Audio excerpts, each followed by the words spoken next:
15 বছরে ব্যাংকগুলো থেকে লুটপাট হয়েছে 92,261 কোটি টাকা। জানাবো নির্বাচন বাধাগ্রস্ত করায় ক্ষমতাসীনদের ওপর মার্কিন ভিসা নিষেধাজ্ঞা কার্যকর। এবং সর্বশেষ জানাবো 15% কর দিয়ে 1 বছরের জন্য বিনা প্রশ্নে বৈধ করা যাবে কালো টাকা, জমি ফ্ল্যাটেও সুযোগ। এতক্ষণ শুনছিলেন সংবাদ শিরোনাম, এবার বিস্তারিত। 15 বছরে ব্যাংকগুলো থেকে লুটপাট হয়েছে 92,261 কোটি টাকা। সিপিডি বলেছে 2008-9 অর্থ বছর থেকে এ পর্যন্ত বড় 24টি বড় স্ক্যামের মাধ্যমে ব্যাংকিং খাত থেকে যে টাকা হাতিয়ে নেওয়া হয়েছে তার পরিমাণ 92,261 কোটি টাকা। বেসরকারি গবেষণা প্রতিষ্ঠান সেন্টার ফর পলিসি ডায়ালগ বলেছে 2008 থেকে 9 অর্থ বছর থেকে এ পর্যন্ত বড় 24টি বড় স্ক্যামের মাধ্যমে ব্যাংকিং খাত থেকে যে টাকা হাতিয়ে নেওয়া হয়েছে তার পরিমাণ 92,261 কোটি টাকা। ছোটখাটো অনিয়ম যেমন ঋণ অবলোপন, পুনর্নির্ধারণ এবং আদালতের স্থগিতাদেশ বিবেচনায় নিলে মোট ক্ষতির পরিমাণ আরও বাড়তে পারে বলে মন্তব্য করেছেন সিপিডির নির্বাহী পরিচালক ফাহমিদা খাতুন। ফাহমিদা খাতুন বলেন, জাল কাগজপত্রের মাধ্যমে ঋণ, অস্তিত্ববিহীন প্রতিষ্ঠানের নামে ঋণ সহ নানা ধরনের এসব আর্থিক অনিয়ম হয়েছে। বিভিন্ন সময়ে ব্যাংকে কেলেঙ্কারি বা অনিয়ম হয়, সেগুলো অফিসিয়াল সূত্রে পাওয়া যায় না, সেগুলো সংবাদ মাধ্যমে আসে। গণমাধ্যম কর্মীরা সেগুলো হয়তো অফিসিয়াল সূত্রেই আনেন। এগুলোকে কম্পাইল করে 2008 থেকে 2023 সাল পর্যন্ত গণমাধ্যমে 24টি ঘটনা প্রকাশ পেয়েছে। এইসব ঘটনায় 92,261 কোটি টাকা লোপাট হয়েছে। বিশাল এই অর্থ দিয়ে কি হতে পারে সেটা আপনারা হিসাব করতে পারেন। আপনারা হিসাব করতে পারেন আমাদের রাজস্ব ঘাটতি কত, সামাজিক নিরাপত্তা খাতে কত ব্যয় হচ্ছে, শিক্ষা স্বাস্থ্য খাতে কত ব্যয় করছি। এই পরিমাণ টাকা দিয়ে আমরা কি করতে পারতাম। 23 ডিসেম্বর এক প্রেস ব্রিফিংয়ে এসব তথ্য প্রকাশ করেছে সংস্থাটি। সিপিডির independent review of Bangladesh development প্রোগ্রামের অংশ হিসেবে প্রস্তুত করা state of the Bangladesh economy in FY 2023-24 শীর্ষক মূল্যায়ন প্রতিবেদনে এসব তথ্য উঠে এসেছে। প্রেস ব্রিফিংয়ে ফাহমিদা খাতুন বলেন, অনিয়মের কারণে 2012 সাল থেকে এ পর্যন্ত খেলাপি ঋণ 3.5 গুণ বেড়েছে। তিনি বলেন, খেলাপি ঋণ বেড়ে যাওয়ায় সরকারি ও বেসরকারি সব ধরনের ব্যাংকে তারল্য সংকট বাড়ছে। এর ফলে প্রভিশন ঘাটতিও বাড়ছে। ফাহমিদা খাতুন বলেন, সরকারি বিশেষ করে বিশেষায়িত ব্যাংকগুলোর অবস্থা করুন।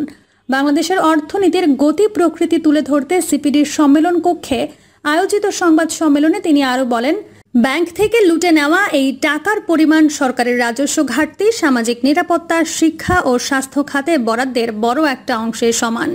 জনগণের অর্থের সুরক্ষায় কেন্দ্রীয় ব্যাংক যথাযথ ভূমিকা পালন করতে পারেনি দাবি করে ফাহমিদা খাতুন বলেন, সংকট মোকাবেলায় কেন্দ্রীয় ব্যাংকের নীতিগত পদক্ষেপ দুর্বল ছিল। তাছাড়া সুবিধাভোগীরাই নীতি প্রণয়নে ভূমিকা রেখেছেন। এই সময় বেসরকারি ব্যাংকগুলোর অবস্থা ভালো থাকলেও এখন পরিস্থিতি ভিন্ন বলে মন্তব্য করেন তিনি। সংঘবদ্ধ একটি শ্রেণীর মাধ্যমে ব্যাংক ব্যবস্থা নিয়ন্ত্রিত হচ্ছে বলেও মন্তব্য করেন তিনি। ফাহমিদা খাতুন আরও বলেন, মূল্যস্ফীতি নিয়ন্ত্রণে ব্যাংক সুদের হার বাড়ানো হলেও উদ্যোগটা অনেক বিলম্বে নেওয়া হয়েছে, যার প্রভাবে পণ্যের দাম কমা শুরু হয়নি। তিনি মূল্যস্ফীতি নিয়ন্ত্রণে প্রতিযোগিতা কমিশনকে শক্তিশালী করা, সিন্ডিকেট নিয়ন্ত্রণ ও নজরদারি বাড়ানোর তাগিদ দেন। একই সাথে মূল্যস্ফীতির চাপ সামাল দিতে মজুরির হার বাড়ানোর পাশাপাশি নগদ সহায়তা ও পণ্য সহায়তা বাড়ানোর পরামর্শ দেন তিনি। নির্বাচন বাধাগ্রস্ত করায় ক্ষমতাসীনদের ওপর মার্কিন ভিসা নিষেধাজ্ঞা কার্যকর। আজ থেকে বাংলাদেশের নিরাপত্তা সংস্থা, সরকারি দল ও বিরোধী রাজনৈতিক দলের যে সকল ব্যক্তি গণতান্ত্রিক প্রক্রিয়ার নির্বাচনে যে কোনো ধরনের বাধার সৃষ্টি করেছিল তাদের ও তাদের পরিবারকে ভিসা নিষেধাজ্ঞার আওতায় আনবে মার্কিন যুক্তরাষ্ট্র। মার্কিন পররাষ্ট্র মন্ত্রণালয়ের ঘোষণা। যুক্তরাষ্ট্রের পররাষ্ট্র দপ্তরের মুখপাত্র ম্যাথিউ মিলার এক বিবৃতিতে বলেন, বাংলাদেশের গণতান্ত্রিক প্রক্রিয়া বাধাগ্রস্ত করায় জড়িত ব্যক্তিদের ওপর ভিসা নীতি আরোপ করতে শুরু করেছে যুক্তরাষ্ট্র। ওই ব্যক্তিদের মধ্যে আইন শৃঙ্খলা রক্ষাকারী বাহিনী, বিচার বিভাগ, ক্ষমতাসীন দল এবং বিরোধী রাজনৈতিক দলের সদস্যরা অন্তর্ভুক্ত রয়েছেন। ভিসা নীতির আওতায় পড়া ব্যক্তিদের পরিবারের সদস্যদের ওপরও এই নীতি প্রয়োগ হতে পারে। নির্বাচন প্রক্রিয়ার অবমূল্যায়নে জড়িত থাকার জন্য দায়ী অন্যরা যুক্তরাষ্ট্রের ভিসার জন্য অযোগ্য বিবেচিত হতে পারেন বলে জানানো হয়েছে। এই তালিকায় বাংলাদেশ সরকারের বর্তমান ও সাবেক কর্মকর্তা, বিরোধী দল ও ক্ষমতাসীন রাজনৈতিক দলের সদস্য এবং আইন শৃঙ্খলা রক্ষাকারী বাহিনী, বিচার বিভাগ ও নিরাপত্তা বাহিনীর সদস্যরা রয়েছেন। এদিকে মার্কিন পররাষ্ট্র দপ্তরের আন্ডার সেক্রেটারি সামাজিক যোগাযোগ মাধ্যম এক্সে দেয়া এক বার্তায় বলেছেন, এই ঘোষণা বিশ্বব্যাপী স্বাধীন, স্বচ্ছ ও শান্তিপূর্ণ নির্বাচনের প্রতি যুক্তরাষ্ট্রের অঙ্গীকারের প্রতিফলন এবং গণতান্ত্রিক নির্বাচনের জন্য বাংলাদেশের মানুষের ইচ্ছার প্রতি বাংলাদেশের সরকার, নাগরিক সমাজ ও গণমাধ্যমের প্রচেষ্টার সমর্থন ছিল। এর আগে গত 24 মে বাংলাদেশের জন্য নতুন ভিসা নীতি ঘোষণা করে যুক্তরাষ্ট্র। এতে বলা হয়, বাংলাদেশে কেউ গণতান্ত্রিক নির্বাচনী প্রক্রিয়ায় বাধা দিলে তিনি যুক্তরাষ্ট্রের ভিসা পাবেন না। এমনকি তার পরিবারের সদস্যরাও মার্কিন ভিসা থেকে বঞ্চিত হবেন, যা বলছেন ডোনাল্ড লু। এ বিষয়ে মার্কিন যুক্তরাষ্ট্রের দক্ষিণ ও মধ্য এশিয়া বিষয়ক সহকারী সেক্রেটারি ডোনাল্ড লু বলেন, আমরা শুরু থেকেই বলেছি, এই নীতির আওতায় ভিসা নিষেধাজ্ঞা যাদের দেওয়া হবে তাদের নাম আমরা প্রকাশ করব না। কাউকে ভিসা না দেওয়া সহ যে কোনো ভিসা রেকর্ড মার্কিন আইন অনুযায়ী গোপনীয় তথ্য। আমি এটুকু বলতে পারি যে এই নীতি ঘোষণা করার পর থেকে সার্বিক ঘটনা খুব কাছ থেকে আমরা দেখেছি। সাক্ষ্য প্রমাণ ভালোভাবে পর্যালোচনা করার পর আমরা আইন প্রয়োগকারী সংস্থা, ক্ষমতাসীন দল ও বিরোধী রাজনৈতিক দলের সদস্যদের উপর ভিসা নিষেধাজ্ঞা আরোপ করেছি। গণতান্ত্রিক নির্বাচনকে ক্ষুণ্ণ করছেন এমন যে কোনো ব্যক্তির ওপর এই ভিসা নিষেধাজ্ঞা আরোপ করা হতে পারে এই নীতি অনুযায়ী। ভোট কারচুপি, ভোটারদের ভয় দেখানো, সংগঠনের স্বাধীনতা ও শান্তিপূর্ণ সমাবেশের স্বাধীনতা থেকে বিরত রাখতে, সহিংসতা এবং নির্বাচনী প্রক্রিয়ায় অংশগ্রহণ বা মতামত প্রকাশ থেকে বিরত রাখতে রাজনৈতিক দল, ভোটার, সুশীল সমাজ বা গণমাধ্যমের ওপর পরিকল্পিত ব্যবস্থা গ্রহণের মতো কারণে এই নিষেধাজ্ঞা দেওয়া হতে পারে। এই নীতি অনুযায়ী যাদের ভিসা নিষেধাজ্ঞা দেওয়া হয়েছে তাদের পরিবারের সদস্যরাও মার্কিন যুক্তরাষ্ট্রে প্রবেশের জন্য অযোগ্য বলে বিবেচিত হতে পারেন। বাংলাদেশের গণতান্ত্রিক প্রক্রিয়া ক্ষুণ্ণকারীদের সম্পর্কে বিশ্বাসযোগ্য ব্যাপক তথ্য এবং প্রতিটি তথ্য প্রমাণ ও পর্যালোচনার ভিত্তিতে সংশ্লিষ্ট বিভাগ এই নীতির আওতায় কাদের নিষেধাজ্ঞা দেওয়া হবে তা নির্ধারণ করবে। আমরা এই প্রক্রিয়া সরকার, বিরোধী দল ও নিরাপত্তা সংস্থার ওপর সমান ও যথাযথভাবে প্রয়োগ করি। এই নীতি শুধুমাত্র নির্বাচনের দিনের জন্য নয়, বরং সম্পূর্ণ গণতান্ত্রিক নির্বাচন প্রক্রিয়ার জন্য প্রযোজ্য। আমরা নির্বাচনের সঠিক তারিখ জানি না, তবে এটা স্পষ্ট যে নির্বাচনী প্রক্রিয়া পুরো দমে চলছে, যা বলছে আওয়ামী লীগ। বাংলাদেশে মার্কিন যুক্তরাষ্ট্রের ভিসা নিষেধাজ্ঞা আরোপের প্রক্রিয়া শুরুর খবরে আওয়ামী লীগ উদ্বিগ্ন নয় বলে জানিয়েছেন ক্ষমতাসীন দলটির আন্তর্জাতিক বিষয়ক সম্পাদক ডক্টর শাম্মী আহমেদ। শুক্রবার রাতে গণমাধ্যমকে তিনি কথা বলেন। ডক্টর শাম্মী আহমেদ বলেন, এটা নতুন কিছু নয়, এর আগেও তারা ভিসা নীতি ঘোষণা করেছিল।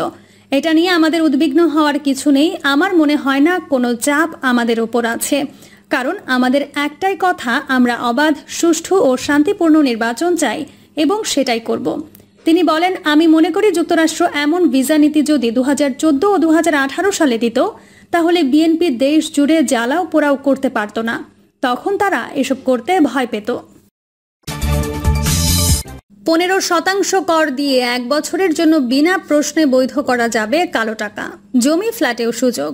2024-25 অর্থ বছরের জন্য বাজেট পেশ করেছেন অর্থমন্ত্রী আবুল হাসান মাহমুদ আলী। বৃহস্পতিবার জাতীয় সংসদে তিনি এই বাজেট উত্থাপন করেন। আগামী 30 জুলাই বাজেট পাশ হতে পারে। প্রস্তাবিত বাজেটে আগামী জুলাই মাস থেকে 1 বছরের জন্য কালো টাকা সাদা করার ঢালাও সুযোগ দেওয়া হয়েছে। নগদ টাকা 15% কর দিয়ে বিনা প্রশ্নে বৈধ বা সাদা করা যাবে কালো টাকা। একইভাবে জমি, ফ্ল্যাট, অ্যাপার্টমেন্ট কিনেও এলাকা ভেদে নির্দিষ্ট হারে কর দিয়ে কালো টাকা বৈধ করা যাবে।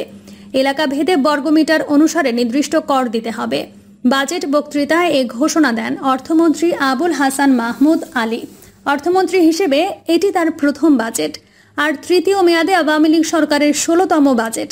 2 বছর আগে 10% কর দিয়ে অপ্রদর্শিত অর্থ বৈধ করার সুযোগ দেওয়া হয়েছিল, কিন্তু তেমন সাড়া না পাওয়ার ফলে অপ্রদর্শিত অর্থ বৈধ করার সুযোগ বাতিল করা হয়। এর পরের বছর দেশ থেকে পাচার করা টাকা ফেরত আনার সুযোগ দিয়েছিল সরকার, তবে কেউ সেই সুযোগ নেননি। 1 বছর বিরতির পর আগামী অর্থ বছরে আবারও ঢালাওভাবে কালো টাকা সাদা করার সুযোগ দেওয়া হলো। এছাড়াও অপ্রদর্শিত আয় ও পরিসম্পদ দেখানোর ক্ষেত্রে জটিলতা নিরসনে কোম্পানিগুলোকে 15% কর দিয়ে অপ্রদর্শিত অর্থ বৈধ করার সুযোগ দেওয়া হয়েছে এবারের বাজেটে। সুখী, সমৃদ্ধ, উন্নত ও স্মার্ট বাংলাদেশ বিনির্মাণে অঙ্গীকার প্রতিপাদ্যে 2024-25 বাজেটে রাজস্ব আয়ের লক্ষ্যমাত্রা ধরা হয়েছে 5,41,000 কোটি টাকা। বাকি 2,56,000 কোটি টাকার ঋণ নেওয়ার লক্ষ্যমাত্রা থাকবে। 2,65,000 কোটি টাকার বার্ষিক উন্নয়ন কর্মসূচি ইতোমধ্যে অনুমোদন দেওয়া হয়েছে। প্রিয় দর্শক, এই ছিল এখনকার সর্বশেষ সংবাদ। আপডেট সব সংবাদ পেতে চ্যানেলটি সাবস্ক্রাইব করে বেল আইকনটি ক্লিক করে রাখুন।